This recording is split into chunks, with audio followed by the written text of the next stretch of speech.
Welcome back everybody to our studies in AQA A-level history. We're continuing talking about the reign of Henry VII in this video, focusing on his foreign policy, specifically the relationship he had with Scotland and other powers, the securing of the succession, as well as his marriage alliances. Now, there was essentially two or three major aims associated with Henry's foreign policy. The first was to avoid, as far as humanly possible, war in any meaningful sense. He was somebody who was very well aware of the fact that war was expensive and that war risked his dynasty and it risked his reign. And so he sought to avoid war. He sought to maintain alliances, maintain peace and stability. His other major power dynamic that we see associated with his foreign policy is his desire to maintain his dynasty, to ensure international recognition for his dynasty. And this is achieved through things like marriage alliances, trade alliances, and all these different kinds of things. If the great powers of Europe, of France and the Holy Roman Empire and of Burgundy and of Spain are starting to trade with and accept marriage alliances from England, from Henry VII, then that legitimizes his reign as the true rightful heir to the throne. And so we can see this throughout a variety of his different interactions with different foreign powers. Let's begin with his relationship with Scotland. Now, the specification requires us to understand Scotland specifically, even though I would argue personally that his relationship with France and Spain is a little bit more interesting and complicated, but Scotland is explicitly cited in the specification. Ultimately, Scotland had long been a rival of England. Under James III of Scotland until 1488, and then his son James IV of Scotland, we see that ultimately the Scots had been occasionally supportive of Henry's enemies, notably the Yorkists during the Wars of the Roses, notably people like Lambert Simnel, and also specifically the relationship between Perkin Warbeck and James IV. One of the most significant diplomatic achievements that we see in relation to Scotland and England was the 1502 Treaty of Perpetual Peace. The Treaty of Perpetual Peace aimed to put an end to the long-standing enmity between both Scotland and England and ensure some kind of lasting peace. How lasting it would be, well, that all depended on the reign of Henry VIII, who would be coming into the frame in a few years' time. But ultimately, for Henry VII, this was a successful peace treaty. It resulted in Henry's recognition of his position, but it also was a treaty that partially realised Henry's recognition that his own position was fragile. And he saw that ensuring peace with Scotland was a necessary condition for securing the stability of his reign. Now, the second most important diplomatic part of the strategy for Henry VII was the marriage of his daughter Margaret Tudor to James IV in 1503. This marriage created then a personal union between the two countries and set the stage for potential dynastic claims to the English throne. We will get to the relationship between Scotland and England when we start thinking about the latter years of Elizabeth's reign. But essentially, the marriage was seen as a way to cement peace and ensure that in the event of Henry's death without a male heir, the English throne could potentially pass to the Scottish royal family. Now, this did not happen under the reign of Henry VII, and it would not happen until the reign of Elizabeth I, when we see the passage of the English throne to the Scottish family with the ascension of James I of Scotland, James I of Scotland and James V of Scotland in 1603. Despite the marriage alliance, then, relations, however, were not entirely smooth throughout the entirety of the reign of Henry II. There were tensions, such as when James IV later supported Perkin Warbeck, which caused some temporary ruptures in the Anglo-Scottish relations. But ultimately, we can see that Margaret Tudor played the role very well of being a very crucial diplomatic tool for Henry VII. When it comes to relations with other powers, we can see that the relationship with France is one that is, in my opinion, a little bit more interesting. There had been, of course, quite a lot of hostility due to historical rivalry. The long-standing 100 Years' War between England and France is one such example of that. That had ended not that long ago in terms of the sort of broader contextual history of the time. In 1492, we see the signing of the Treaty of Etaples, but this really ultimately only begins as the result of the relationship between England, France, and Brittany. Now, ultimately, when we think about Brittany, this was essentially, Brittany was essentially an independent duchy in northwest of France and was a traditional ally to England. It was the closest to England that the French would get. In 1488, following the death of the Breton Duke Francis II, Brittany was caught between the expanding power of France and its own personal desire for independence. And so, to exploit the situation, Henry VII provided support for the Britons in Brittany, but the growing power of France under Charles VIII would soon overshadow this particular prospect. The French annexation of Brittany was a blow to Henry's policies, and in response, Henry launched an invasion towards France to try and reclaim some of the territory in Brittany. The result, however, was the signing of the Treaty of Etaples in November 1492. The treaty was signed after Henry's successful military campaign in France, following a brief but successful invasion in which he captured the town of Boulogne, for example. The treaty resulted in a number of very important provisions, and the provisions of the treaty illustrate where Henry was thinking with regards to thinking about foreign policy and thinking about the things that he desired out of foreign policy. So, for example, Charles VIII would formally recognise Henry VII as the legitimate king of England. This effectively ended any French support for the Yorkist pretenders like Perkin Warbeck and illustrates Henry's desire to maintain recognition of his dynasty within England. France also agreed to pay a large annual pension to England, around 50,000 crowns. Again, this significantly bolstered Henry's finances and also contributed to the broader conversation that Henry was sort of having with himself, presumably, about the growth of his finances and the importance of having a large treasury to secure the succession, something that we touched on in the previous video. And then finally, France agreed not to support any future claimants to the English throne, especially those that came from the Yorkist faction, again diminishing the threat posed by pretenders such as Perkin Warbeck, who had some support from France historically. So that is really where we see the Treaty of Etaples. Now, the Treaty of Etaples illustrates and highlights every single thing that we've spoken about with relation to what Henry VII wanted out of his reign. He wanted to secure his dynasty, he wanted to secure the succession, he wanted to avoid war at all costs, to maintain as much money as possible, and he wanted to extract as much finance from all the areas that he possibly could. The Treaty of Etaples ticks all three of those boxes. He got the formal recognition from Europe, from a European power of his reign. He maintained financial compensation, and he ensured that this European power would never support any Yorkist claimants.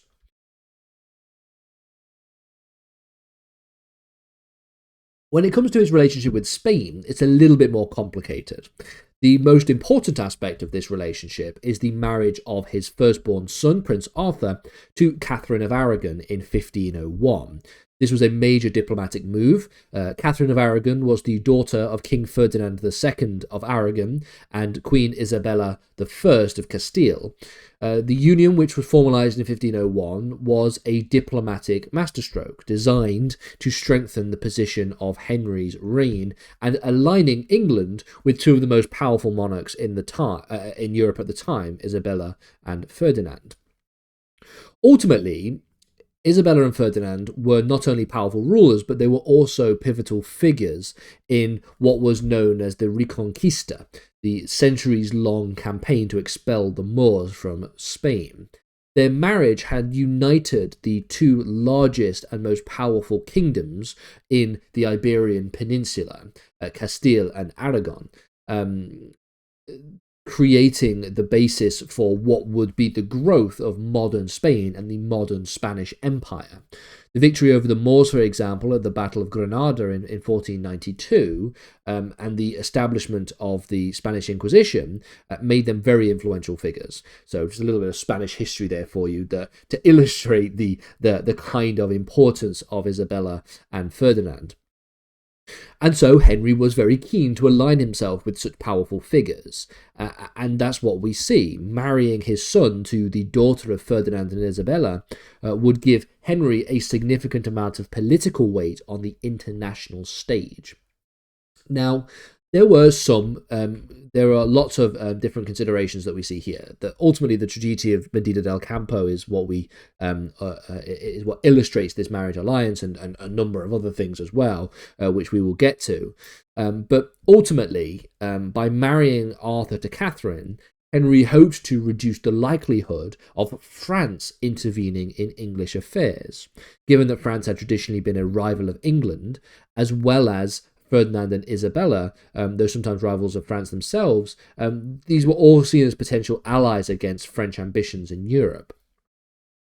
The marriage was also a way for Henry to assert the legitimacy of his Tudor dynasty, to link Catherine of Aragon, the daughter of some of the most important figures in European politics at the time, with his own son, was particularly foundational when it came to the securing of his dynasty. Having a daughter of Ferdinand and Isabella marry his son gave England a sense of legitimacy, a sense of stability and prestige on the European stage. Catherine's marriage to Arthur was also seen as an important step in securing the succession of the English throne. Arthur was Henry's eldest son and was therefore expected to eventually inherit the throne. And so this marriage and the sort of having the queen consort be from such a prominent royal family made the succession a lot more stable. However, there are of course problems, and this happens in 1502 when unexpectedly Prince Arthur dies, just a year after his marriage to Catherine. This event would then have significant implications for both the Tudor dynasty, for English history more generally, but also because of the relationship between England and Spain. Following Arthur's death, the future of the marriage alliance between England and Spain was thrown into uncertainty. Catherine was only about 16 years old when she was now widowed, okay? And so the question of who she should then marry would then be an issue that loomed quite large on this particular conversation. Ultimately, the reign of Henry VII would rely on such a marriage alliance. Henry sought to secure a second marriage between Catherine and his second son, Henry, Duke of York. This arrangement, however, was not accepted, at least initially, by Isabella and Ferdinand. Henry, Duke of York, of course, would eventually become Henry VIII, and Henry VIII would firstly marry Catherine of Aragon. So this does eventually end up happening, but just a little bit later on. The negotiations for the marriage of Henry and Catherine, Henry VIII and Catherine, began shortly after Arthur's death. They were Ferdinand and Isabella were both hesitant about the idea of this second son marrying Catherine, given that Catherine had already been married to Prince Arthur. There was also concern over the dispensation from the Pope that would be required for a marriage between a widow and her deceased husband's brother, a union which is theoretically prohibited by canon law. And that is an argument, by the way, that was presented by Henry VIII to argue why his eventual marriage to Catherine of Aragon was in fact null and void when he wanted to marry Anne Boleyn. Of course, this is all to do with the King's grey matter, which we'll get to in future lessons' time. Ultimately then, while the marriage was not formally concluded until much later on and following the death of Henry VII, the alliance between Spain and England was still particularly far-reaching. It had further implications. Spain under Ferdinand and Isabella were some of the most powerful nations within Europe. We can see that this is evidenced by their successful campaigns in Granada. Henry VII was for Henry VII, in securing a relationship with Spain. This was not just about diplomacy, but it was also about financial and military support. There were also dynastic implications. The marriage of Catherine to Henry VIII would ultimately prove to be one of the most significant events in English and European history. The marriage ultimately only produced a single surviving child. That was Mary I of England. But Henry VIII's frustration with his lack of a male heir led to his split from Rome. It led to him falling in love with Anne Boleyn and breaking from Rome, essentially bringing about the English Reformation. We do also see, when thinking about deeper relations, that there are clearly other aspects that we can see as well. The reign of Henry VIII would be dominated by English-Spanish alliances. Henry VIII famously admired the successes of Ferdinand and Isabella, and was closely aligned with Spain at the point at which he takes the throne. But tensions would of course rise in the 1520s when Ferdinand's successor, Charles V, became the Holy Roman Emperor and the King of Spain. We'll get to that, like I said, in future lessons' time. So ultimately then, when thinking about securing the succession, there are a few marriage alliances that we see in relation to Henry VIII during his reign. Of course, the first of these is a marriage of Elizabeth of York. This was in 1486, and this was crucial for securing the succession. Elizabeth was the daughter of King Edward IV and a member of the powerful House of York. By marrying Elizabeth, then, you are uniting the two warring factions, consolidating your power, and then allowing the and then eventually getting to the point at which you are then going to secure a male heir. This male heir comes into the frame in 1486 with the birth of Prince Arthur. A positive sign for the future of the Tudor dynasty, but upon his death in 1502, the succession was thrown into doubt, and it was Henry's second son, Henry VIII, that became the focus of future hopes for the dynasty. If Arthur had not have died in 1502, all of English history would have been very, very different to what it actually was, because Henry VIII ended up being not only one of the most important political figures in English history, but probably the most famous political figures in English history, maybe one of the most famous political figures in all of world history, and one of the most seminal monarchs in English history and world history as well.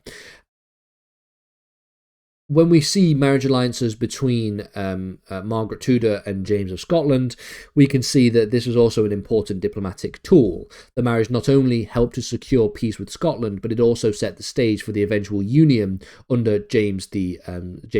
Sorry, not James V. I said James VI earlier on of James VI, and after the death of Elizabeth I in 1603, when we see the union of England and Scotland, we see the union of the English and Scottish monarchies with James I or VI, depending on whereabouts you are from. If you're in Scotland, it was James VI. If you're in England, it was James I, who took the throne in 1603.